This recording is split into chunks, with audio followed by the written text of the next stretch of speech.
अच्छा होगा। अच्छा होगा। ठीक है। अच्छा, एक सभी बच्चों को बता दूं, एच सेट के भी फॉर्म निकल चुके हैं, यस या नो एवरीवन? हाँ जी बेटा। Yes ma'am. एच सेट का सिलेबस सी टेट से टोटली डिफरेंट है। Totally. Okay ma'am. Form fill कर देना। और सीडीपी तो मैम सेम ही कंटिन्यू रख बेटा, आई आती थिंक है। हमें कंटिन्यू ही रखनी चाहिए, क्योंकि तुम्हारा जून में फिर निकलेगा सी टेट। और कह मैम रहे हैं एच सीडीपी सेट तो सेम आएगी 17 या 18 जनवरी को मैम। ही है पेपर। पूनम, हाँ जी मैम। पता है एच सेट का पेपर कब है? नहीं पता। 17 या 18 जनवरी को ही बता रहे हैं बेटा। इतनी जल्दी? हाँ हाँ। वैसे अभी कह तो यही रहे हैं, और वरना पता नहीं बेटा, फॉर्म तो फिल करो। आप फॉर्म तो 4 तारीख तक है लास्ट डेट। हाँ। ये चलो बहुत जल्दी होएगा मैम फिर तो। बेटा, ये फरवरी के एंड तक हो जाएगा, ये भी अगर 17 18 जनवरी को नहीं होगा तो ये भी कहते रहे जल्दी हो जाएगा, और ये भी अब साल में 2 बार निकलेंगे। और अच्छा। एच कैट की भी वैसे process ma'am CDP CDP CDP same आएगी ना? सेम आती है, पर बेटा सी टेट में नॉर्मल आती है, एस टेट में बहुत हाई लेवल की आ जाती है थोड़ी सी। अच्छा। एस टेट में हरियाणा जीके भी आती है। हाँ वो तो पता है, हरियाणा जी के रीजनिंग मैथ। हाँ, इसमें रीजनिंग भी आता है, मैथ भी आता है। हम्म। बेटा कहा कह तो यही रहे थे, और देख लेना अगर तुम्हें कंटिन्यू रखना हो, वैसे फरवरी तक तो हम ले ही रहे हैं क्लासेस, तो दोनों हो जाएंगी तुम्हारी, कोई दिक्कत नहीं है। ओके इसमें भी मैम। सेम वही है, क्या कहते हैं, 60 नंबर की सीडीपी, नो नहीं सॉरी, 30 नंबर की सीडीपी, 60 नंबर की नंबर। तुम्हारी वो हाँ। एसएसटी, 10 नंबर की हरियाणा जीके, और बाकी फिर वो आ जाती है क्या। नहीं, ये था 30 नंबर की हरियाणा जी के, 10 की रीजनिंग, 10 की मैथ, तो ये हाँ, टोटल 30 नंबर के तो हो गए। मैं तुम सबको रीजनिंग भी करा दूंगी, ठीक है। और क्या कहते हैं, क्योंकि सीडीपी तो बेटा हमारी मोस्टली कंप्लीट ही है, थोड़ा बहुत ही रहती है, और एसएसटी हमारी दोनों साथ हो जाएगी। फिर मैं तुम्हें रीजनिंग भी करा दूंगी जो स्टेट में आती है, और प्लस में हरियाणा जीके भी। एसएसटी तो सेम ही रहेगी मैम, या उसमें एसएसटी कुछ सेम चेंज ही रहेगी रहेगा? बेटा, सीडीपी भी सेम रहेगी, पर एक थोड़ा सा लेवल थोड़ा सा टफ हो जाता है, ज्यादा टफ नहीं होता। तो फिर हम साथ के साथ हरियाणा जीके भी करेंगे ओके तीन। मैम। ठीक है बेटा, 3 तारीख के बाद ही कराऊंगी सारी चीजें। मैं अभी 3 तारीख को अपने पेपर से फ्री हो जाऊंगी इतने। 3 तारीख के बाद हरियाणा जीके भी करा दूंगी, रीजनिंग भी करा दूंगी, और एसएसटी तो चलेगी चलेगी हमारी। फिर हम रोज एक डेट डिसाइड कर लेंगे, फीस वही रहेगी, कोई एक्सटेंड नहीं करूंगी।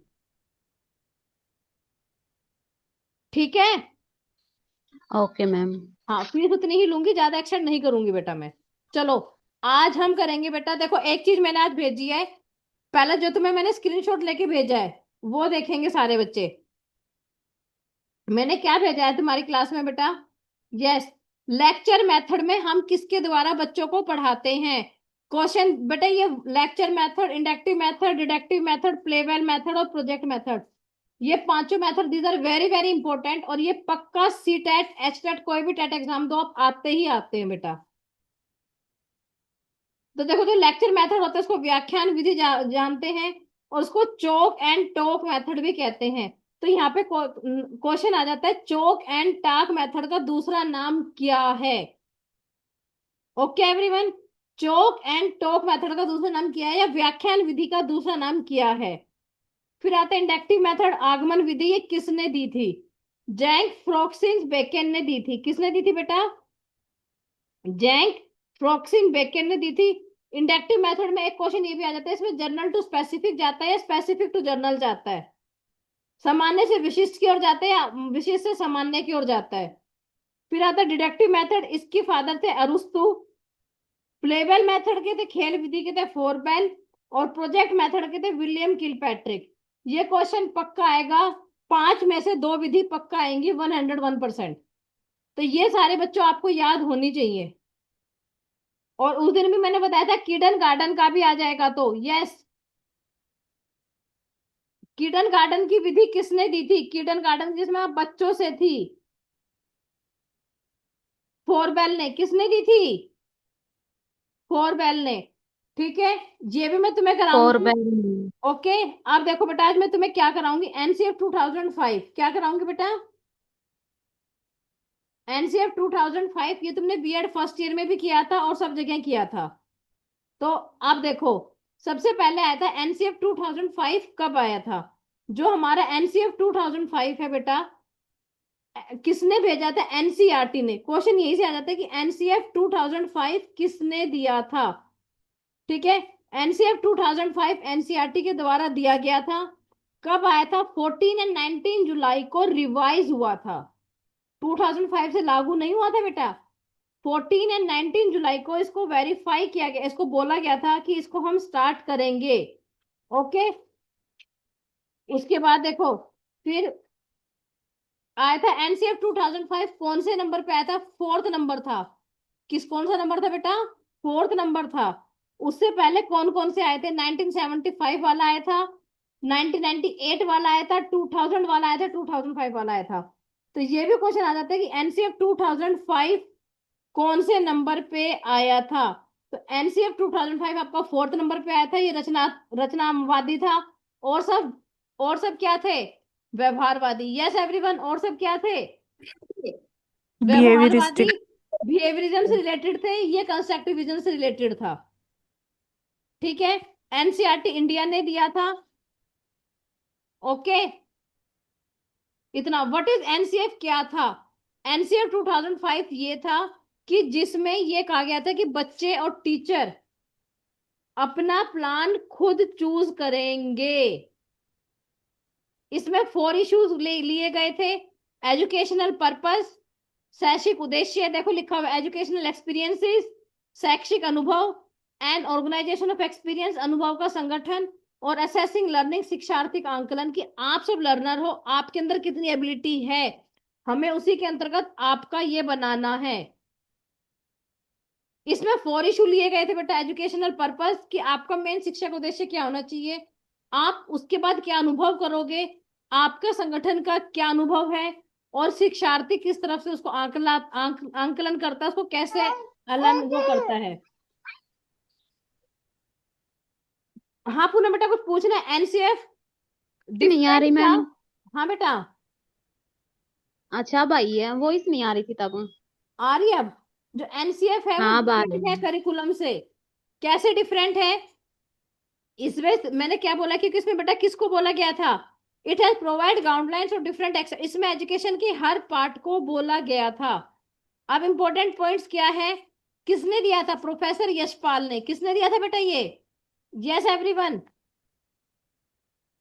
बेटा प्रोफेसर प्रोफेसर यशपाल ने यशपाल दिया ने। था। किसके द्वारा है? कितनी लैंग्वेजेस यस में आया था? 22 लैंग्वेजेस। चाइल्ड सेंटर्ड था। क्या था बेटा ये? इसके तुम्हें इंपॉर्टेंट पॉइंट्स याद कर लो ना, इसमें से 5 क्वेश्चन आ जाएंगे बेटा बन के। देखो मेरी बात ध्यान से सुनना। चाइल्ड सेंटर्ड था, क्वेश्चन आ जाता है क्या एनसीएफ 2005 क्या टीचर सेंटर्ड था? नहीं था, ये चाइल्ड सेंटर्ड था। इसका मेन फॉर्मूला था लर्निंग विदाउट बर्डन। 22 लैंग्वेजेस पे अप्लाई हुआ था। 17 स्टेट्स ने इसको अप्लाई करना स्टार्ट कर दिया था। कितने स्टेट्स ने अप्लाई करना स्टार्ट कर दिया था? 17 स्टेट्स ने। और एनसीईआरटी की थीम पे एमएचआरडी ने बोला था। तो देखो हमें यहाँ कंफ्यूज कर देते हैं कि बोला किसने था।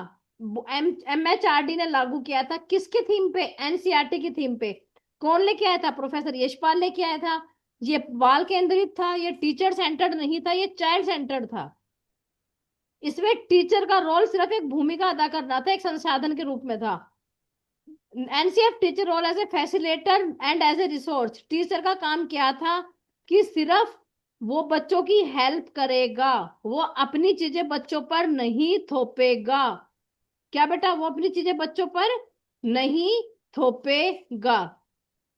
5 गाइडिंग प्रिंसिपल्स थे। क्या क्या थे? हमें नॉलेज को बाहर से कनेक्ट करना है, बच्चों को स्कूली नॉलेज के अलावा बाहर भी कनेक्ट करना है। सिर्फ स्कूल के अंदर की नॉलेज नहीं देनी। तो यही लैंग्वेज आ जाएगी एज इट इज लिखी। Connected knowledge to outside the world किसमें आया था? Connecting knowledge to outside the world की बाहरी दुनिया से बच्चों को जोड़ना है। Ensuring that learning shift away from rote method, हमें लर्निंग को रटने की विधि से हटाना है। बच्चों को टेक्स्ट बुक के अलावा भी पढ़ाना है, बच्चों का ऑल राउंड डेवलपमेंट भी करना है। इसमें बेटा सारे बच्चे एक चीज और लिखो, CCE, ऑल राउंड डेवलपमेंट का मतलब होता है continuous comprehension evaluation, CCE। CCE word भी इसी ने ही बोला था, आ जाता है। CCE किसने बोला था? न्यूट्रिंग एंड ओवरराइडिंग आइडेंटिटी फॉरवर्डिंग, देश को लोकतांत्रिक का करना था। 3 लैंग्वेज फॉर्मूला भी यहीं पे स्टार्ट हुआ था।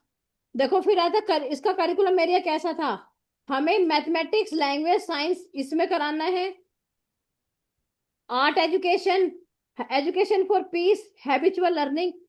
SUPW सुपा आती थी पहले स्कूल्स में, यस। जिसमें आपका होम साइंस, ब्यूटिशियन वाले के 11th-12th में कोर्सेज स्टार्ट हो गए थे, हुए थे नहीं हुए थे बेटा?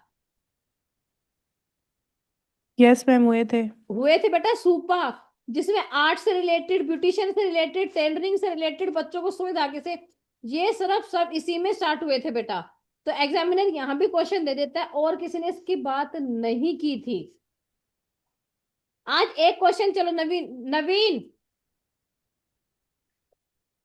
Yes ma'am. सर्व शिक्षा अभियान का दूसरा नाम क्या है?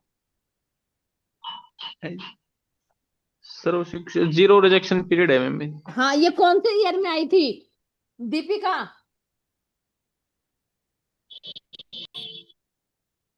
मैम 2009 में या नहीं, 2001 सर्व में? शिक्षा अभियान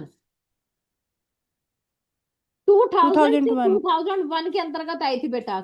कब आई थी? 2001 में। 2000 नहीं बेटा, 2000 से 2000 से 2001। 2001 में आई थी। कब आई थी बेटा एवरीवन? 2000 से 2001 में आई थी बेटा। ये सब चीजें भी याद रखनी है सब बच्चों को। और देखो मैं एक चीज और भेज रही हूँ, तुम थ्योरीज कैसे याद रखोगे, ये देखो हम भूल जाते हैं। देखो सारे बच्चे व्हाट्सएप खोलेंगे। Yes ma'am. देखो, टी टी थॉर्नडाइक, टी हो जाएगा, ट्राइलैंड। टी और T, Thorndike, trial and error, P C, Pavlov classical, SO, KIBO, है ना अच्छी ट्रिक? Yes ma'am. ऐसे लर्न करेंगे। ये देखो बेटा मैं अपने बना रही थी इसलिए मैंने तुम्हारे लिए भेजा। देखो TTPCSO, KI और BO, ये आप सब बच्चों को ऐसे लर्न करना होगा। ये क्वेश्चन भी पक्का आना ही आना है बेटा। Okay everyone, yes. TTPC। और देखो एक चीज और भेज रही हूँ अभी, फिर से देखना सारे बच्चे, एक चीज और बोली गई है बेटा अभी।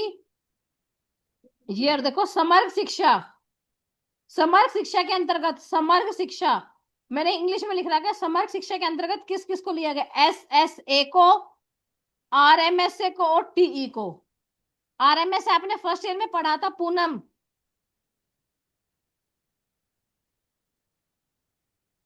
वसुधा, अंजू, कौन बताएगा यस मैम, RMSA के पढ़ा बारे था। में?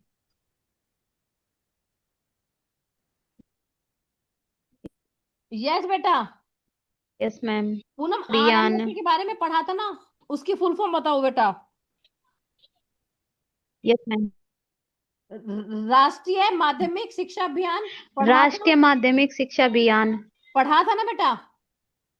बेटा आजकल एक करंट टॉपिक भी चल रहा है कि समग्र शिक्षा, यस समग्र मैम। शिक्षा की सभी को शिक्षा, इसका ये भी एक सर्व शिक्षा अभियान का ही पार्ट है। तो क्वेश्चन एग्जामिनर यहाँ से ये पूछ लेगा कि समग्र शिक्षा के अंतर्गत किस किस को लिया गया है? SSA सर्व शिक्षा अभियान को, RMSA राष्ट्रीय माध्यमिक शिक्षा अभियान को, TE टीचर एजुकेशन को।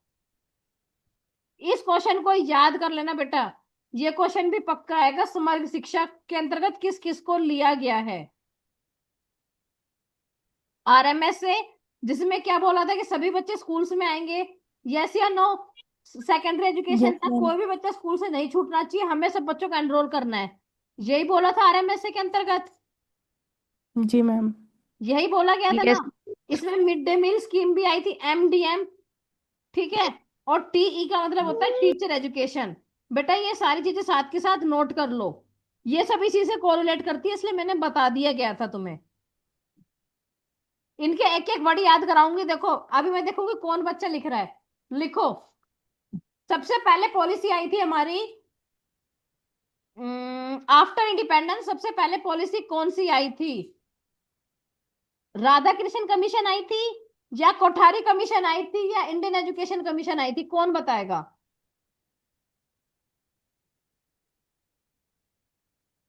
राधा कृष्ण आई है। राधा कृष्ण कमीशन का दूसरा नाम क्या है?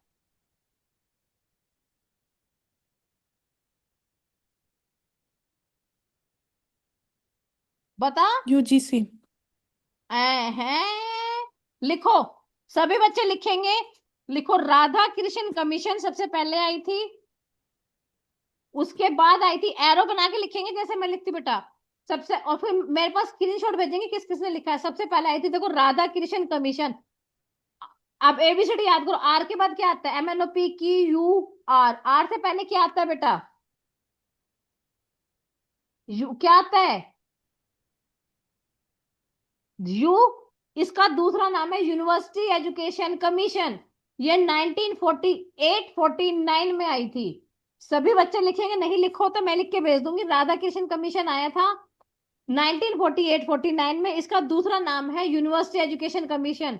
यूनिवर्सिटी का नाम है तो इट मींस किसकी बात की गई थी? यूनिवर्सिटी से रिलेटेड बेटा। इसमें सिर्फ इसी में ही बोला गया था कि हमें बच्चों को, और यहाँ पे यूनिवर्सिटी सिर्फ 10+2 ही तक थी बेटा। ये 12वीं क्लास को यूनिवर्सिटी मानते थे। उसके बाद आई थी सेकेंडरी एजुकेशन कमीशन 1952-53 में, जो मुदालियर ने दी थी, जो कलकत्ता यूनिवर्सिटी का, इसलिए उसका नाम मुदालियर पड़ गया। इसमें सिर्फ आपके 12th तक की एजुकेशन की बात की गई थी, माध्यमिक शिक्षा की बात की गई थी, इसलिए इसका नाम माध्यमिक शिक्षा आयोग पड़ा था।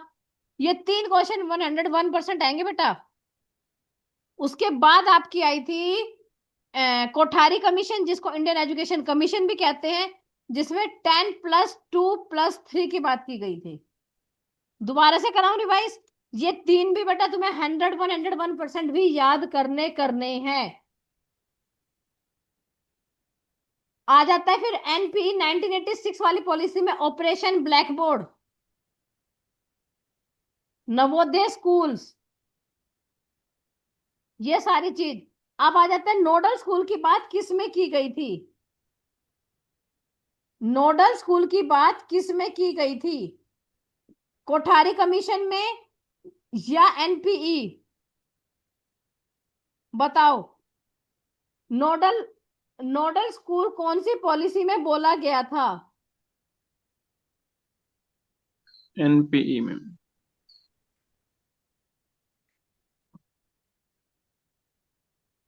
अब मेरे पास बताना किस किसने लिखा गया है बेटा। नोडल स्कूल्स कोठारी कमीशन के लिए बोला गया था, नोडल स्कूल के बारे में।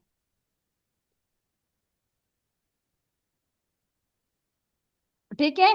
अब फिर आ जाता है आपके क्या कहते हैं, कौन सी पॉलिसी? एनईपी 2020 के बारे में मुझे कौन बताएगा? बेटा आपका एनसीएफ 2005 में इतना ही आएगा, और इसके अलावा इसमें कुछ नहीं आना जो आज मैंने करा दिया। जल्दी बताओ।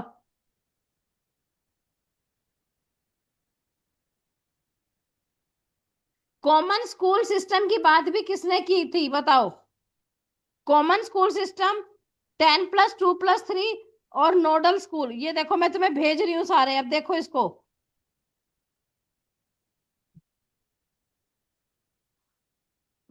बेटा कर लो। तुम्हारे घर वाले कहेंगे मैडम पैसे लेके बैठ गई वरना। ये देखो सारे बच्चे अब। कोठारी आयोग। सिर्फ ये याद कर लो, common school system, nodal school, okay, और इसका नाम neighbourhood school. Common operation blackboard की बात भी इसने नहीं की थी, इसने सिर्फ स्टार्ट किया था, पर बात उसने की थी। आपकी नेशनल पॉलिसी आ जाता है पक्का, 101% क्वेश्चन आता है, तो मैंने बहुत बार देखा है। ऑपरेशन ब्लैक बोर्ड की बात किसने की थी? अंजू।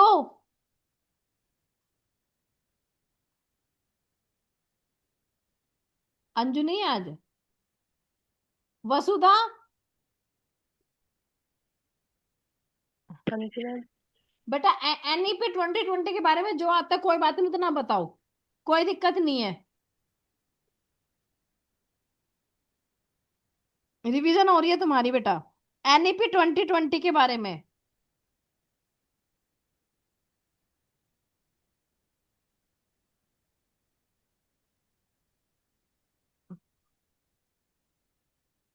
यस वसुधा बेटा।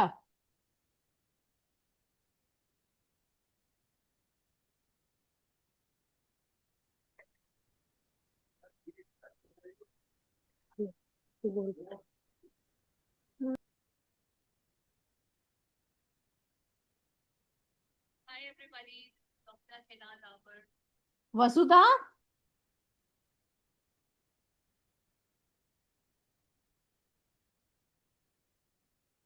चलो मैं बता देती हूँ बेटा। पूनम, पूनम,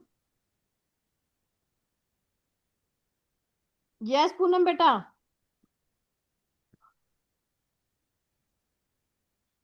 पूनम ने भी दीपिका तू बता दे। वसुधा मैम मेरे को भी याद है। कोई बात नहीं बेटा, सिर्फ ये बता दे एनईपी 2020 में आपका जो एजुकेशनल स्ट्रेटेजी थी 10+2+3 से चेंज होके क्या आ गई थी? क्या मैम? अरे एजुकेशन एनईपी 2020 आई थी, यस मैम। तो उसमें चेंज होके वो कौन सी आ गई थी? 5+2+2+4 आई थी, 5+4+4+3 आई थी, या 5+3+3+4 आई थी? 5+3+3+4 हाँ वेरी गुड। कौन सी आई थी आई। बेटा? 5+3+3+4 फाइव है प्लस ना? 3+4। 2 बार 3 आएगा और यस एक बार मैम। 4 आएगा, यस या नो? Yes ma'am. 5 में कौन सी स्टेज आई थी? फाउंडेशनल स्टेज या preparatory stage? Foundational. Very good. उसके बाद प्रिपरेटरी, फिर मिडल, फिर सीनियर सेकेंडरी, यही था? Yes ma'am. यस या नो एवरीवन? Yes ma'am. बेटा कोई मुश्किल नहीं है अगर हम डेली भी ऐसे रिवाइज करते रहेंगे तो। ओके। अच्छा कौन सी जस्टिस वर्मा कमेटी में आया था कि हमारी बीएड 2 साल की हो जाएगी? 2009 वाली में, 2014 वाली में? 2014 वाली में। वेरी गुड, 14 वाली 2014 में। वाली में आया था। और 2009 वाली, बेटा एग्जामिनर यही कंफ्यूज करता है, 2009 वाली में आया था learning without burden, no bagless school. Okay. Yes ma'am. इसी में बात की गई थी ड्यूरिंग की बीएड के टाइम बच्चों की इंटर्नशिप होनी चाहिए, बीएड की प्री सर्विस टीचर ट्रेनिंग की बात भी इसी के अंतर्गत की गई थी। Okay everyone, pre service teacher training की बात भी बेटा इसी के अंतर्गत की गई थी। अच्छा और देखो, आज कमीशन से रिलेटेड ही करते हैं। 2009 में की गई थी। हाँ नहीं नहीं नहीं, 2014 में की गई थी, ओके मैम। क्योंकि जब बेटा बीएड 1 साल से 2 साल की हो गई थी, एमएड 1 साल से 2 साल की हो गई थी। ओके। Yes ma'am. ठीक है, तो ये सारी बातें जस्टिस वर्मा कमेटी ने 2014 में की थी, और जो 2009 में आया था उसमें कहा था learning without burden and no bagless school. Okay, no bagless school. Yes ma'am. Poonam आ गई ना शायद वापस से? हाँ पूनम जी बेटा, मैम, वो नेटवर्क इशू हो गया था कोई मैम। बात नहीं, चलता है। तू मुझे एनसीएफ ये एनईपी 2020 के बारे में जो भी तुझे आता है बेटा वो, हाँ किसने दी थी? कस्तूरी निरंजन। एनईपी 2020।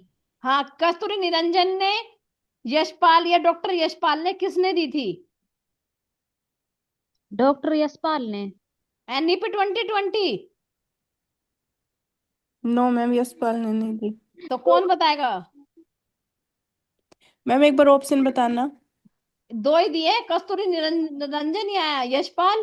मैम कस्तूरी निरंजन। वेरी तो फिर गुड, कस्तूरी पहला ही है। निरंजन ने दी थी। किसने? बेटा एनईपी 2020 से 101% क्वेश्चन आएंगे, ये मेरी बात सोच लेना सारे। Yes ma'am. और एनईपी 2020 के साथ मैंने नोट्स दे रखे हैं ना? आज यस दोबारा, मैम। कल दोबारा कराऊंगी मैं एनईपी 2020 बेटा, ठीक है? Yes ma'am. ओके एवरीवन, कल बेटा मैं एनईपी 2020 दोबारा कराऊंगी और सारी थ्योरीज दोबारा कराऊंगी, सॉरी पॉलिसीज। अब इंटेलिजेंसी थ्योरी, लर्निंग थ्योरी में और पर्सनैलिटी थ्योरीज में तुम्हें कोई डाउट हो वो मैं दोबारा करा चुकी, तो मेरे से बेझिझक आपसे पूछ सकते हो। आज मैं उनके आपको 100 से 200 क्वेश्चन भेजूंगी और तो सारे बच्चे मुझे लिख के भेजेंगे। बेटा आप सीरियस हो जाओ बेटा, एक महीना भी नहीं रह रहा सारे। Okay, okay ma'am. जी मैम। इंटेलिजेंसी थ्योरीज की और लर्निंग थ्योरीज के एटलीस्ट मैं 100 क्वेश्चंस भेजूंगी, तो सारे बच्चे मुझे लिख के भेजेंगे। ठीक है यस मैम। बेटा, आप सीरियस हो जाओ। देखो अब हमें थोड़ा बहुत सीरियस होना पड़ेगा फिर, क्योंकि हम उसके बाद हमें एसएसटी भी करनी है, हरियाणा जीके भी करनी है, सब चीज करनी है बेटा।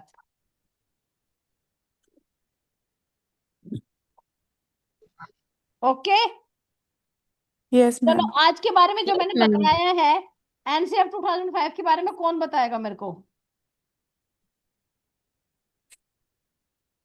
अब मैं डेली सुनाई करूंगी, यही ठीक है। एनसीएफ 2005 के बारे में कौन बताएगा?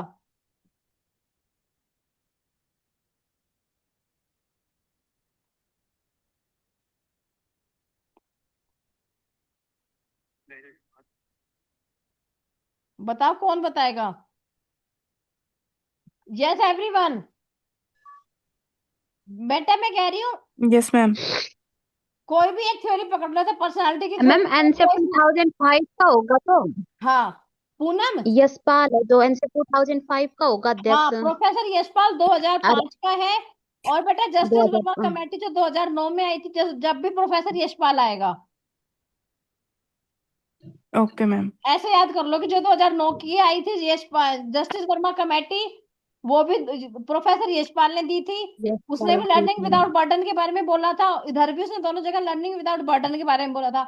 पर जो 2014 वाली आई थी उसमें सिर्फ तुम्हारी बीएड एमएड और टीचिंग से रिलेटेड बोला गया था, इसके बारे में और कुछ नहीं बोला गया था। Okay ma'am. 2014 की में भी मैम ये डॉक्टर ये नहीं प्रोफेसर नहीं नहीं, यशपाल ही उसमें और कोई आएगा। था। उसमें सिर्फ तुम्हारा ये क्वेश्चन ओ, आता है कि बीएड 1 साल से 2 साल की कब बोली गई थी। और हाँ अब वो नेक्स्ट ईयर से बीएड 1 साल की 2014 हो में। रही है, सबको पता है ये चीज। Yes yes ma'am. मैम। कौन किसके लिए हो रही है ये भी क्वेश्चन आ जाएगा। सुनो ध्यान से बेटा मेरी बात। जिन्होंने यूजी 4 साल की है, यस मैम। जिन्होंने यूजी, 4 जिन्होंने, साल की 4 है। साल की। यस, जिन्होंने ग्रेजुएशन 4 साल की है सिर्फ उन्हीं के लिए 1 साल की होगी। पर जिनकी ग्रेजुएशन 3 साल की है उनको हर हाल में 2 साल की ही बीएड करनी है। तो यहाँ डिफरेंस आ जाएगा बेटा। और फिर दो मैम ये हजार तो पहले से ही है। क्या बेटा? मैम जब हम बीएड और कोई भी ग्रेजुएशन दोनों साथ करते हैं, इंटीग्रेटेड करते हैं, तो वो 4 साल तो पहले से ही है। तो जब भी तो वो कह रहे हैं अब कुछ बच्चों ने बेटा देखो हमारी अंडर ग्रेजुएशन यूजी है, 1 साल हम्म। पहले 4 साल की होने स्टार्ट हो गई थी, उससे पहले बच्चे 3 साल की ग्रेजुएशन कर रहे थे। Yes ma'am. वो बच्चा भी 2 साल की यस बीएड कर मैम। रहा था बेचारा, उसको 1 साल का नुकसान हो रहा था ना। Yes ma'am. तो अब 2026 से जिस बच्चे ने 4 साल की अंडर ग्रेजुएशन की है, क्वेश्चन आ सकता है कि जिस बच्चे ने 4 साल के अंडर ग्रेजुएशन, क्या तुम्हारा 4 साल का अंडर ग्रेजुएशन कोर्स स्टार्ट हो चुका है? यस, हमारा 4 साल का अंडर ग्रेजुएशन कोर्स स्टार्ट हो चुका है बेटा। ओके फिर मैम 4 साल में यही तो होगा कि मान लो किसी को बीए करनी है, तो बेटा, बीए वो और सिर्फ बीएड आज दोनों को आज के साथ टाइम कर में लो। सारे बच्चों की अंडर ग्रेजुएशन 4 साल की हो गई, 3 साल की बंद हो गई अब। Yes ma'am. क्योंकि अब भी बहुत बच्चे ऐसे हैं जिन्होंने ग्रेजुएशन बहुत पहले कर ली और बीएड अब भी करने हैं। तो आप अभी अब फिलहाल 1 साल पहले से ही 4 साल की अंडर ग्रेजुएशन हो चुकी है, तो ये क्वेश्चन भी आ सकता है ओके मैम। कि हमारे 4 साल की अंडर ग्रेजुएशन स्टार्ट हो चुकी है और 2026 से 1 साल की बीएड स्टार्ट हो जाएगी। पर सिर्फ उन्हीं के लिए जिन्होंने 4 साल का यूजी किया है, 3 साल के लिए वही है सेम टू सेम। और 2030 तक हमारा एक कोर्स आ जाएगा आई टैप, और आ भी चुका ITEP, इंटीग्रेटेड एजुकेशन प्रोग्राम। अब हमारे बीएड को आई टैप बोलना स्टार्ट कर चुके हैं। आई टैप, ITEP। ये बेटा बुक्स में भी नहीं है, कहीं भी नहीं है ये, इसलिए चीजें मैं तुम्हें बता रही हूँ। तो इन सब चीजों को आप राइट डाउन कर लो, आई टैप। ओके। और यस 2030 तक एनसीटी कोशिश कर रही है कि हम बीएड सिर्फ 1 साल के लिए, 2 साल की हमेशा के लिए बंद ही हो जाएगी बेटा। और आने वाले टाइम में आपकी बीएड कैसी आएगी? ओके मैम 5+3+3+4 के अकॉर्डिंग आएगी। कैसे आएगी बेटा? 5 फाउंडेशनल कोर्स की अलग रहेगी, प्रिपरेटरी की अलग रहेगी, सेकेंडरी की अलग रहेगी और सीनियर सेकेंडरी की अलग रहेगी। 4 टाइप की बीएड हुआ करेगी आने वाले टाइम में बेटा। कितनी फैसिलिटी स्टार्ट हो चुकी हैं। और 2027 से आपकी पीजी भी 1 साल की हो जाएगी। क्वेश्चन आ सकता है कि 2027 से पीजी कितने साल की हो जाएगी? अब तक कितने साल की थी पीजी? तुम्हारी 2 पोस्ट साल की, ग्रेजुएशन डिग्री एमएड कितने साल की है? 2 साल की। 2027 से वो 1 साल की हो जाएगी। अब बच्चा 1 साल में अपनी पीजी कर लेगा। और एक क्वेश्चन और आ सकता है कि जिस बच्चे के ग्रेजुएशन में, जिसने 4 साल की ग्रेजुएशन की है, ठीक है, जिसके 75% से ऊपर एडमिशन है, वो डायरेक्ट बच्चा पीएचडी कर सकता है। जिसने 4 साल, अभी ये चलो सारे वापस अंडर ग्रेजुएशन करते हैं। Okay, yes everyone? यस उसके लिए मैम टेस्ट नहीं देना पड़ेगा उसने, पीएचडी नहीं, में एडमिशन लेगा तो? नहीं, पूरा ये तो मतलब और भी 4 साल अच्छी फिर से बात है। जाएगी। और मैम जिन्होंने नहीं, अपना उनको कोई हम फायदा वैसे नहीं। कह रहे हैं। नहीं नहीं नहीं नहीं, उनको नहीं होगा। अपना नेट क्लियर करो और करो। और जिसको इग्नू से फॉर्म भरने हैं, इग्नू के फॉर्म जनवरी के निकल चुके हैं। जिसको अपनी एमए इकोनॉमिक्स करनी है, एमए पॉलिटिकल साइंस करनी है, एमए हिस्ट्री करनी है, तो बेटा आप सब कर लो, इग्नू के फॉर्म्स निकल चुके हैं। ओके मैम ठीक है सभी को? ओके। Yes ma'am. जिसे आगे ओके करनी है, मैम। मैं कह रही हूँ बेटा अब चीजें देखो बहुत सारी चेंज हो चुकी है। ये तुम्हारे एनसीएफ 2005 के क्वेश्चंस है, इनको कंप्लीट कर लेना। कल मैं तुम्हें सिर्फ इसी से रिलेटेड मैं बैठ के नोट्स बना रही हूँ और तुम्हें फिर यही कराती हूँ कल मैं, क्योंकि ये टॉपिक बेटा वेरी वेरी इंपॉर्टेंट है, इसमें से पक्का क्वेश्चन आना ही आना है। ओके, आज के लिए इतना ही है, ठीक है बेटा? Okay ma'am. चलो, okay, till then bye everyone. Okay ma'am okay ma'am. Hmm, okay bye ma'am. Ma'am bye बेटा।